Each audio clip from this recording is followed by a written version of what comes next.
I woke up to silence. Not the kind of silence that's peaceful or welcome, but the kind that presses in on you. Heavy. Suspicious. The kind that makes you listen harder for something you should be hearing. The spot beside me in the bed was cold. Still neatly made. She hadn't come home. Catherine had left the night before for a party at her new boss's house. Some sort of networking thing, she'd called it. She had been vague on the details, brushing my questions off with a tight smile and a kiss on the cheek as she adjusted her earrings and stepped into her heels.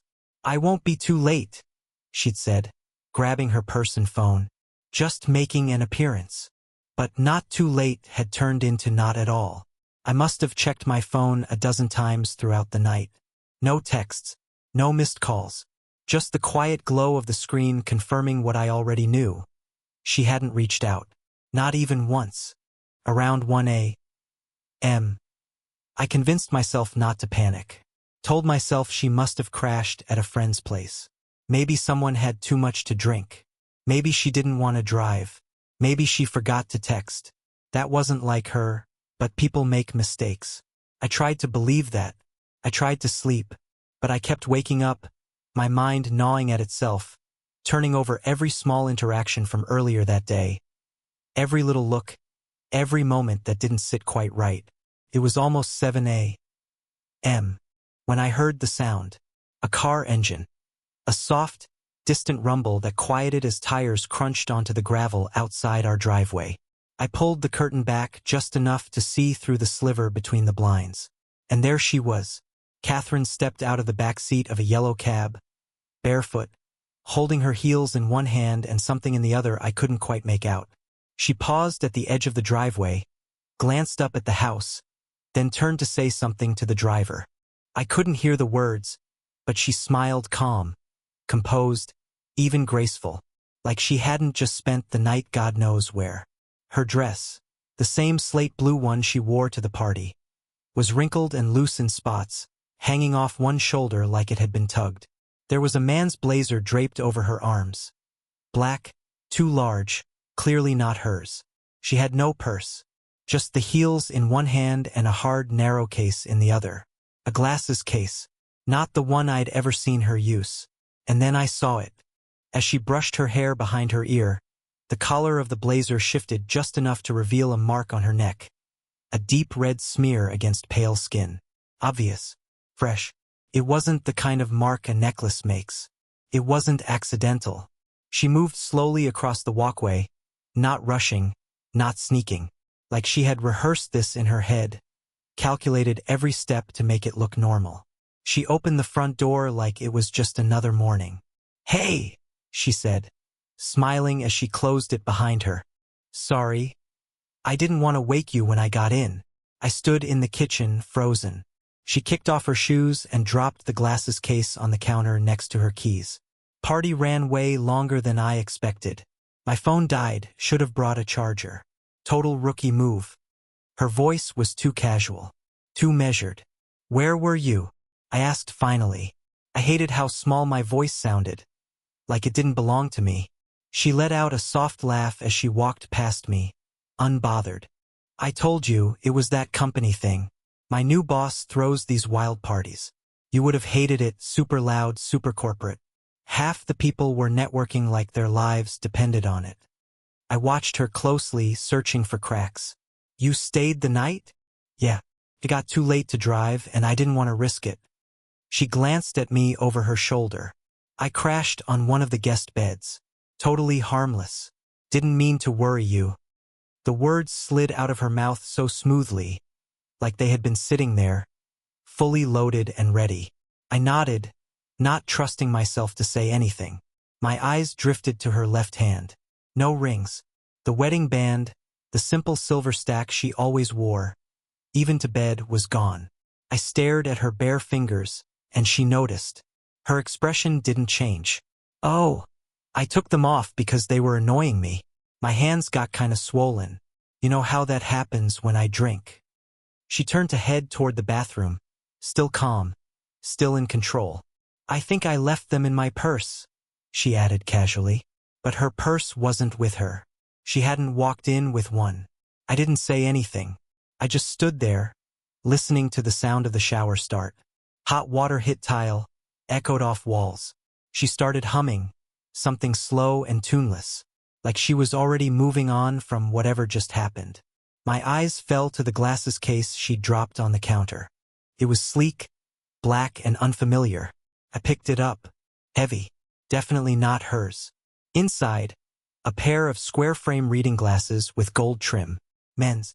They smelled faintly of cologne. Rich, leathery, and expensive. A scent I didn't recognize. That's when something in me shifted.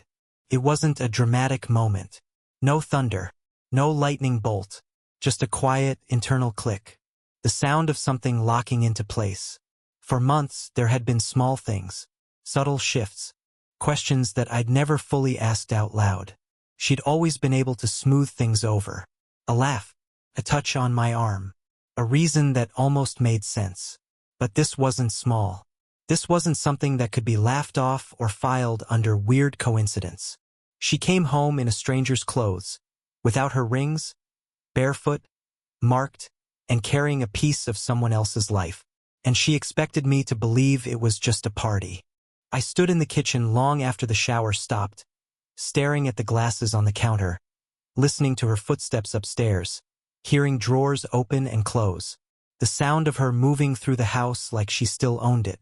I didn't ask any more questions that morning. I didn't yell. I didn't accuse. I just went about the rest of the day like nothing had changed. But everything had. And I think she knew it too. I couldn't stop thinking about that morning. Catherine in someone else's blazer. The mark on her neck. Her calm voice. The missing rings. The glasses case that didn't belong in our home. All of it replayed in my head like a movie on a loop. One I hadn't realized I was starring in until I saw the ending first. But here's the thing, it didn't start that morning. I just hadn't let myself see it until then. Once the seed of doubt was planted, everything changed. Memories I dismissed before suddenly felt like warning signs I had ignored. Scraps of moments I'd tossed aside, too trusting or too blind to examine them closely. Now they glowed like neon. It started months ago. Her phone, for example. There was a time when she left it anywhere, on the kitchen counter, nightstand, coffee table. Unlocked. She never flinched if I picked it up to check the time or if I used it to Google something when mine was dead. That stopped around February. I remember the first time I noticed. She was in the bathroom, and her phone buzzed on the nightstand. I instinctively reached for it, thinking maybe it was her sister, Rachel, who'd been planning a visit. The moment my hand brushed the screen, the bathroom door flew open. She stepped out, half-dressed, hair still wet, and grabbed it like I was holding a loaded G*N. "I've got it," she said, too fast. "Just work stuff." I shrugged it off at the time, but after that, the phone never left her side. She took it into the bathroom, to bed, even into the backyard when she stepped out to water her plants. The lock screen changed from a swipe to a 6-digit code. Then it changed again.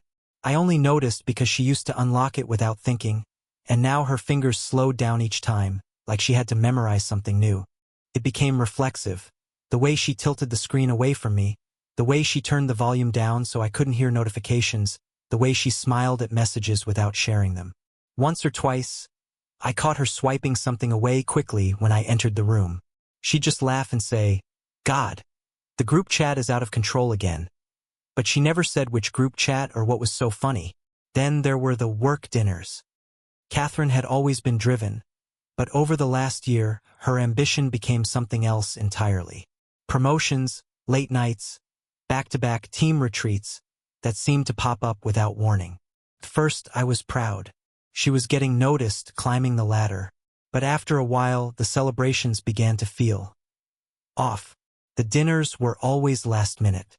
Always someone new at the office. Always somewhere vague. She stopped giving names. Just said, "It's a quick thing. Don't wait up." Or, "I'll be home late. We're going over numbers." She used to come home exhausted after these events, slip into sweats, complain about small talk and bad wine. That changed too. Now she came home with makeup subtly reapplied, her lipstick fresh, foundation smoother than it should be after 3 hours in a crowded restaurant. Once I asked, Did you stop home first? She blinked and said no. She just touched up in the restroom. But her hair was restyled, neater, deliberate.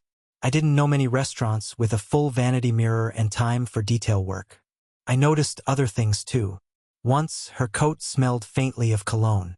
Not hers. Not mine. I didn't mention it. Just pulled it from the hook one evening when we were heading out and caught a whiff of something musky and unfamiliar. She looked at me. Something wrong. Just smells like someone else's cologne, I said. She laughed it off. Probably from the Uber. I sat in the front seat. Driver must have been marinating in the stuff. I nodded. But I remembered that. Another time, she came home wearing a pair of pearl earrings I hadn't seen before. I noticed them as she was brushing her teeth. Hair up, robe tied loosely. They were elegant, small, and subtle. But definitely not hers. New ones? I asked. She turned to look in the mirror. These? She touched her earlobes like she hadn't realized they were there. Oh, I think Rachel gave me these ages ago. I found them in my jewelry box this morning. I didn't ask more questions. I don't know why. Maybe because each of these things alone could be explained. Phones change. People work late. Perfume and cologne can transfer in close quarters. Jewelry gets rediscovered. Maybe I didn't want to seem like the insecure husband who second-guessed everything. Maybe I didn't want to believe what I was starting to feel. But now I can't unsee the pattern. The red flag moments didn't stop there. There were emotional shifts too. Tiny changes in how she spoke to me. We used to talk at night, really talk. Lay in bed and unload the day. Vent about coworkers. Laugh at dumb inside jokes we'd built over the years. Lately, our conversations felt transactional, flat. She stopped asking how my day was. And when I asked about hers, her answers became clipped. Fine. Busy. You know how it is. Then she'd scroll through her phone, pretending to read emails. She laughed at texts I never saw, chuckled at things I wasn't included in. I asked once, "What's so funny?" She looked up, barely present. "Oh, just something Ryan said." Ryan. The name hit my ears weird. I'd never heard it before. Not in her stories about work, not in passing, not even in the holiday card updates she sometimes wrote for her department. Ryan hadn't existed in our shared life until that moment. She noticed my confusion and added, "He's new, just joined marketing." Kinda sarcastic. I nodded. She didn't say anything more. It bothered me, not because she mentioned him, but because of how she mentioned him. Casual. Like the name had already been floating in the air between us and I just missed it. From then on, Ryan popped up more often. We're doing a lunch meeting, Ryan's leading it. Ryan thinks the new rollout's a disaster. Ryan's the only one who can make the numbers sound fun. Each time it stuck in my brain. A breadcrumb. And each time her tone was a little too light. A little too amused. I didn't know what Ryan looked like. But I could imagine. I could picture the smile behind his texts. The confidence in his sarcasm. I could see her typing, smiling down at her screen, thumbs moving faster than they ever did when texting me.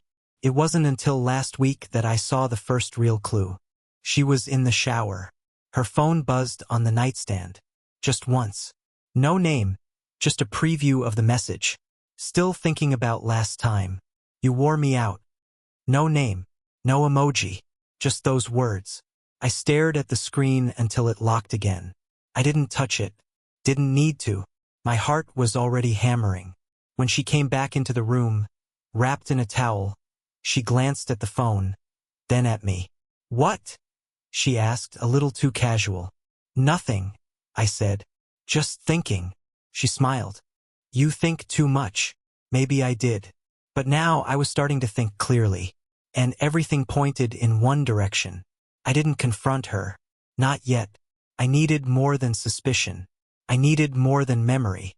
Because despite all of it, despite the whispers in my head and the tightening in my gut, I still wanted to be wrong. I still wanted there to be an explanation. But I knew deep down there wouldn't be. After that morning, something in me changed. Doubt hardened into a quiet determination.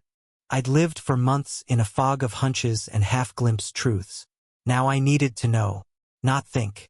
Not suspect. No, it didn't take long. In fact, the proof almost seemed to want to be found.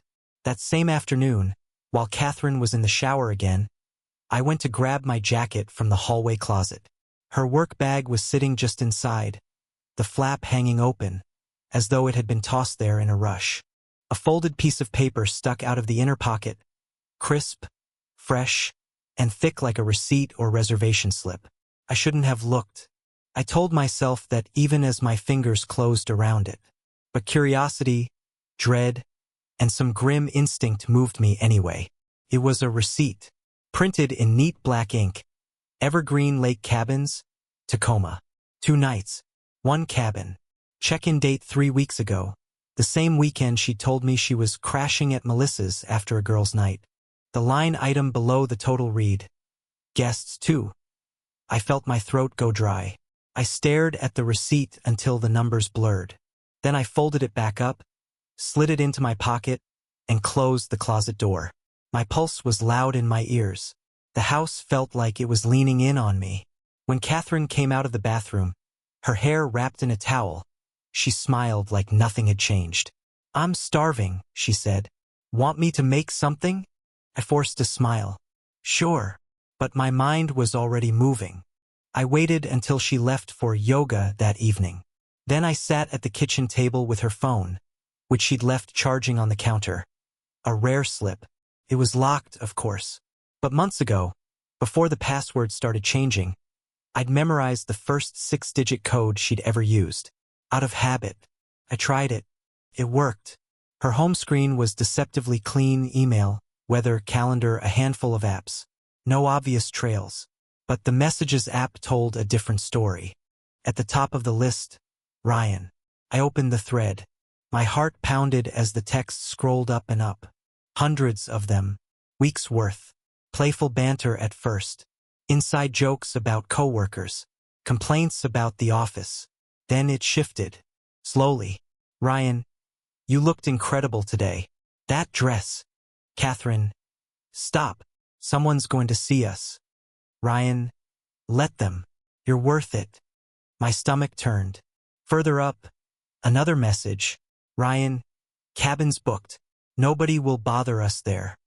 "Catherine, I'm nervous." "Ryan, I'll take care of everything." The date matched the receipt in my pocket. Scroll, scroll, scroll. Photos. Not explicit, thank God, but int asterisk made enough. A blurred selfie of him in sunglasses. *T of 2 wine glasses clinking on a wooden deck.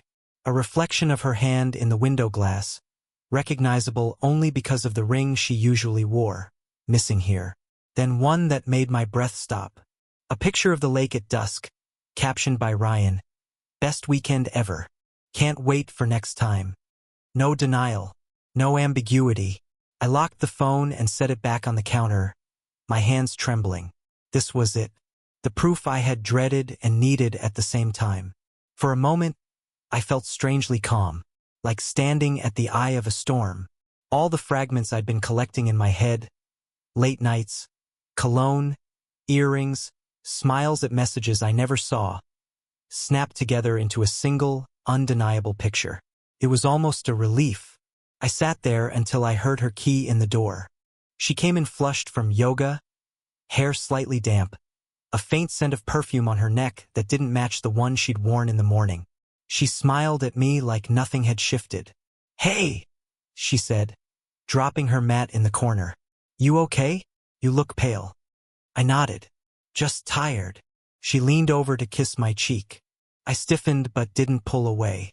Not yet. That night, after she fell asleep, I got up quietly and went back to the kitchen. I spread the evidence out on the table. The receipt, a few *TS I'd taken of her texts before locking the phone again. I stared at them under the dim light until my eyes blurred. I wasn't imagining it. I wasn't paranoid. It was real.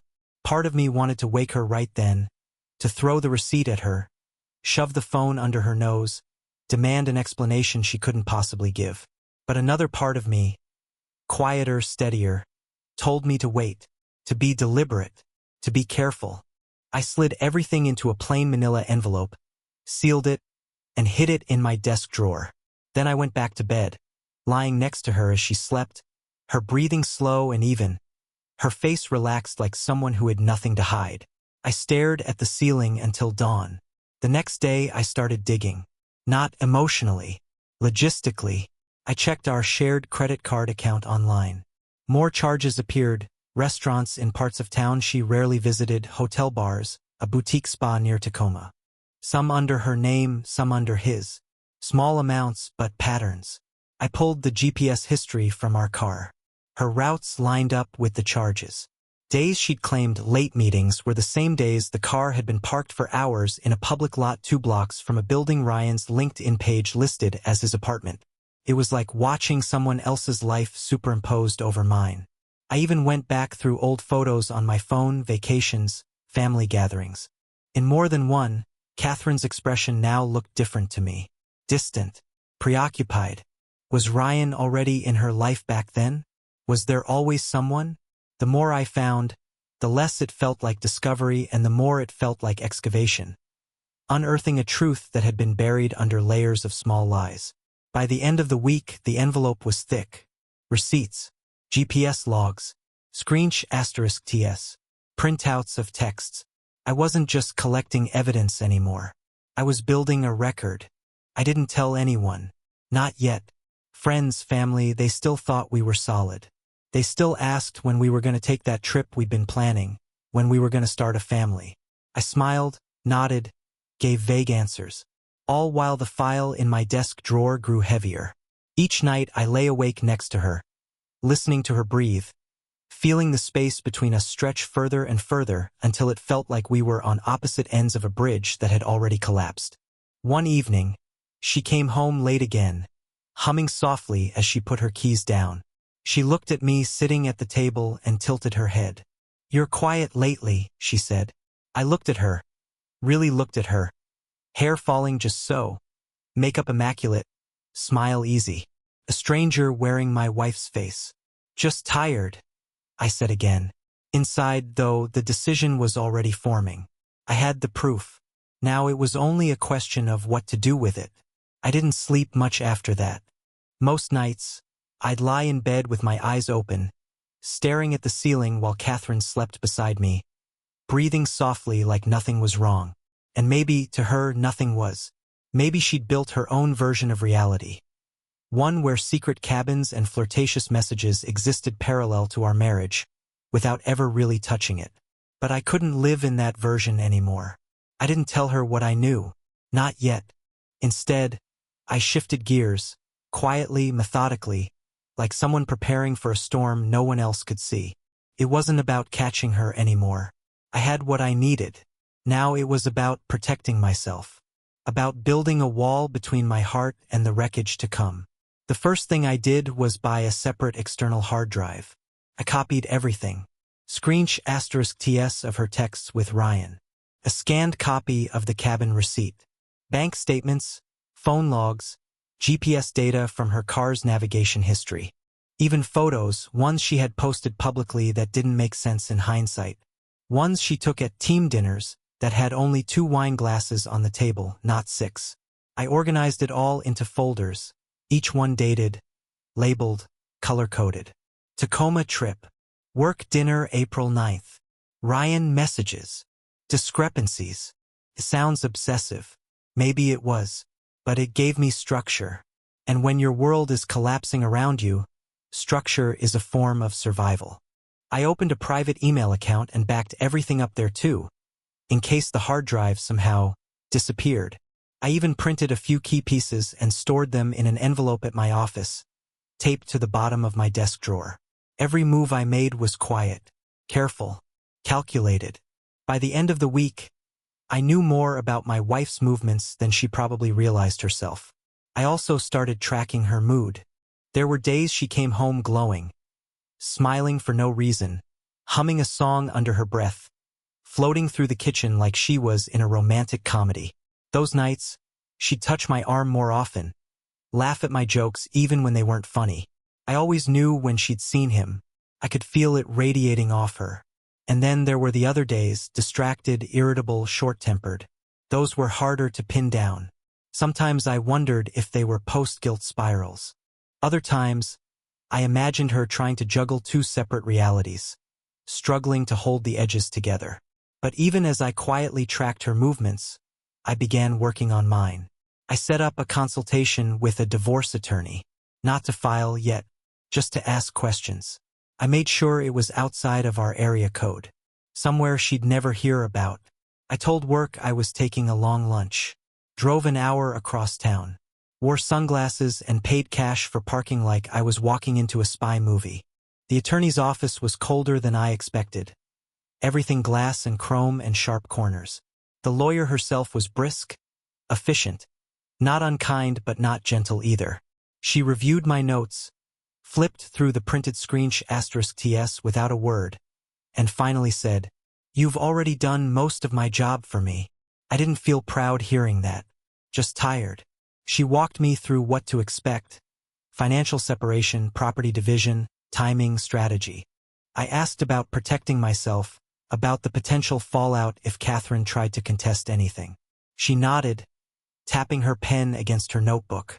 "With this much evidence," she said, "she won't want to fight. If she's smart, she'll walk. If she's smart." That stuck with me, because Catherine was smart, calculating. She always landed on her feet. That's what scared me most. The next thing I did was create a separate bank account, just in my name. I didn't move much, just enough to start. Enough that if something happened suddenly, I wouldn't be trapped. I ordered a new credit card tied to that account and had it sent to my office. I began pulling important documents from our shared file cabinet: birth certificate, passport, insurance policies, and stored copies in a locked drawer at work. Every precaution I took made things feel more real. Every envelope, every password reset, every deleted browser history was another step toward the inevitable. And yet, I still hadn't said a word to her. She was still living in the same house, still brushing her teeth beside me in the mirror, still asking if I wanted her to grab oat milk on her way back from work. Some mornings, I wondered if I was losing my mind, living in two timelines at once. In one, we were a married couple making pasta and laughing at old Netflix shows. In the other, we were ghosts orbiting a house that no longer belonged to either of us.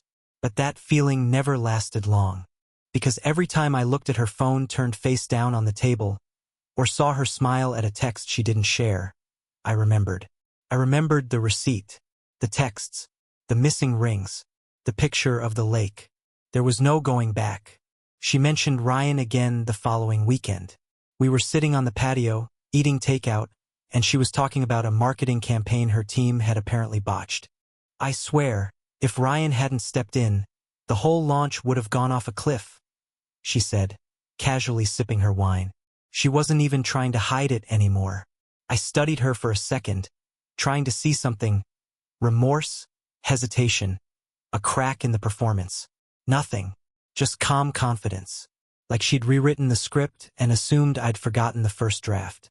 Later that night, while she was in the bath, I took a walk around the block. I didn't take my phone, just needed air, needed silence. Halfway through, I realized I was rehearsing what I'd say when the time came. Not an explosion, not a confrontation, just a calm presentation of the facts.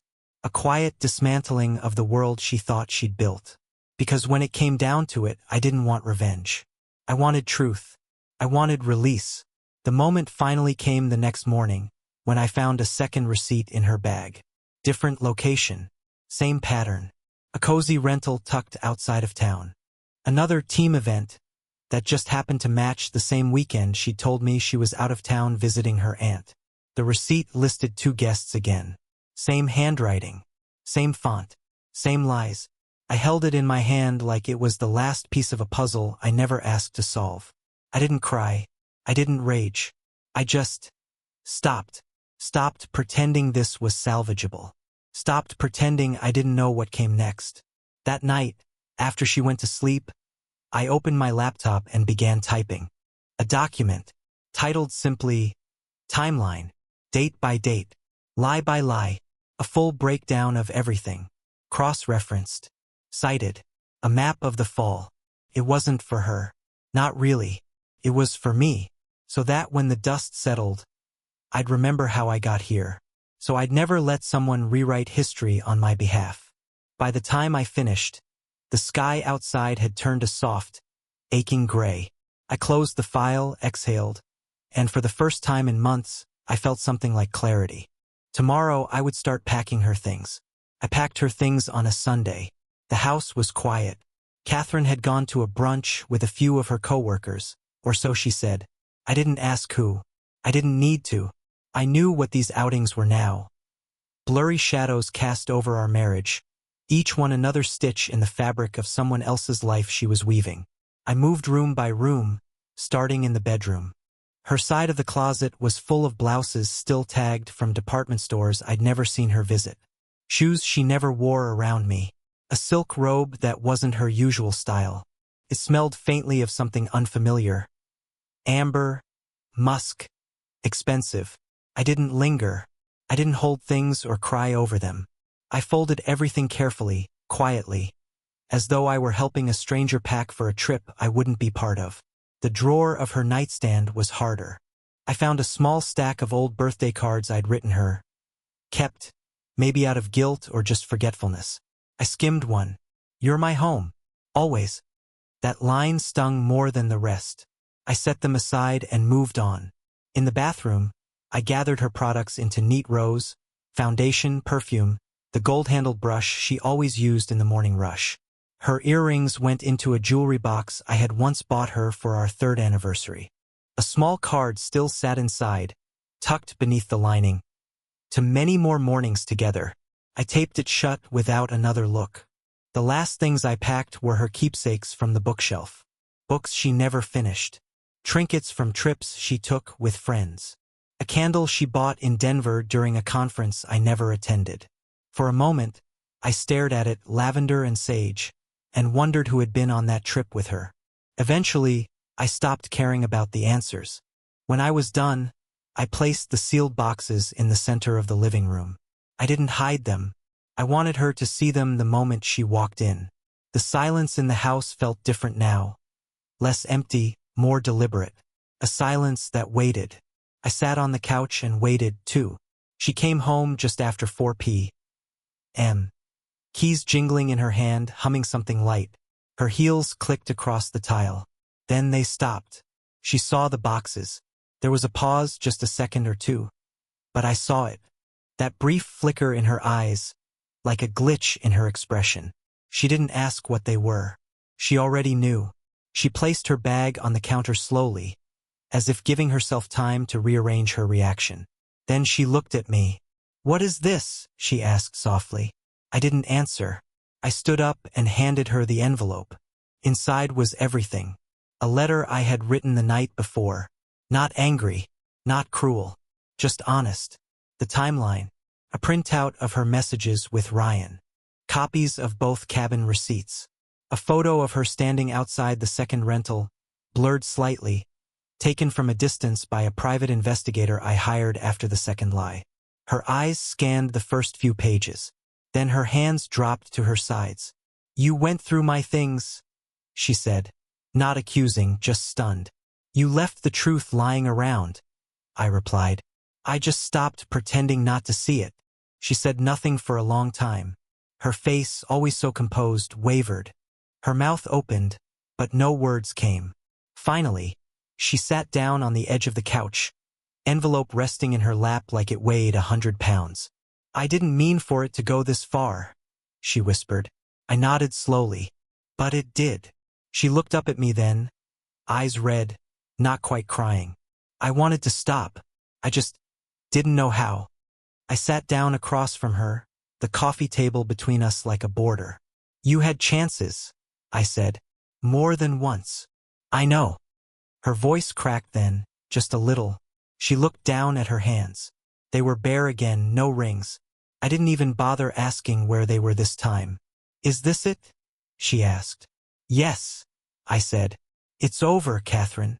She nodded once, almost like she'd been expecting it. Maybe she had. Maybe this had always been the direction we were headed, and I was just the last one to admit it out loud. "I don't want anything from you," I added. Just your signature when the papers come. And your promise to leave peacefully. She looked at the boxes again. You packed everything. I had time. She blinked, a tear finally falling. I didn't think you'd actually do this. I didn't think you would either, I said. But here we are. There was no yelling, no threats, no begging. Just a long, terrible quiet. The kind that comes at the end of something too broken to fix. Eventually, she stood. I'll stay at a hotel, she said, almost to herself. Just until I figure out where to go. I'll have the paperwork sent to your email, I said. Use whatever address you want. It's clean. I won't drag this out. She looked at me again, really looked at me, for the first time in what felt like months. I'm sorry, she said. I believed her. But it didn't matter. She gathered the boxes one by one, moving them with mechanical precision, like someone following instructions. She didn't ask for help. I didn't offer. She didn't cry again. And I didn't stop her. By 5:30, the house was quiet again. Just like that, she was gone. I walked through the rooms afterward, feeling their emptiness settle like dust. The bathroom cabinet was half full. The closet had space now. Her charger was still plugged into the wall by the nightstand. I didn't unplug it. Not yet. It wasn't grief I felt. Not exactly. More like a pressure release. A quiet undoing of something I hadn't realized had been choking me. I poured a glass of water, sat on the back porch, and watched the sunset. The sky was soft and bruised, orange and pale pink fading into the edge of night. No perfume in the air. No muffled laughter from the other room. No lies curling under the floorboards. Just me. And silence. And it wasn't empty. It was clean. The next morning I changed the locks. I didn't tell her. I didn't need to. Her key didn't belong here anymore. I removed the framed photo of us from the mantel. The one from our trip to Big Sur. I'd always loved it. Her wind-blown hair, that look on her face, like she was genuinely happy to be beside me. I had looked at that photo for years, trying to anchor myself to a version of us I thought was real. Now it just looked like fiction. I didn't burn it. I didn't throw it away. I just slipped it into a drawer. I spent the next few days scrubbing